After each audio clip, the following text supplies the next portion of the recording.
नारायण राणेंना विश्वासात घेऊन रत्नागिरी सिंधुदुर्गची जागा मागणार असं किरण सामंत यांनी म्हटलेलं आहे। तर निलेश राणेंना 50,000च्या फरकाने जिंकून आणू किरण सामंतांनी कुडाळ विधानसभेच्या जागेवरून वैभव नाईकांना चॅलेंज दिलेलं आहे।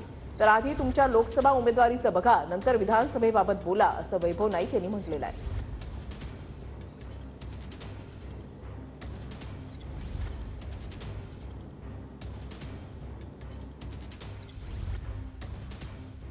मुख्यमंत्री साहेबांकडे मागताना उपमुख्यमंत्री देवेंद्रजी फडणवीस व दुसरे उपमुख्यमंत्री अजित पवार यांना विश्वासात घेऊन, नारायण राणे साहेबांना विश्वासात घेऊन आपण ही सीट मागूया। तसंच भविष्यामध्ये महायुतीचा मुख्यमंत्री परत 2024ला निवडून येण्याकरता आपण ताकदीने प्रयत्न करू।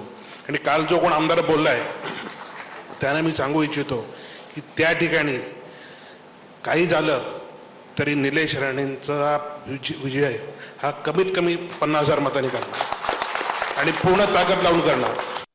निलेश राणेंना निवडून आणण्याआधी किरण सामंत त्यांना स्वतःच्या उमेदवारीसाठी काय प्रयत्न करावे लागतात आणि राणेंशी किती लाचारी करावी लागते आणि हे निलेश राणेंना निवडून आणण्यासाठी, हे म्हणण्यासाठी सुद्धा कोणाला तरी खुश करण्यासाठी हे म्हणावं लागतं, याचा अंदाज संपूर्ण मतदारसंघातील लोकांना आहे। आणि तुम्ही जी ताकद म्हणताय ती पैशाची ताकद या मतदारसंघाच्या लोकांवर चालणार नाही आणि त्यामुळे तुमच्या लोकसभेचं पहिलं बघा आणि नंतर विधानसभेचं आणि निलेश राणेंच्या मताधिक्याचं आपण नंतर बघूया।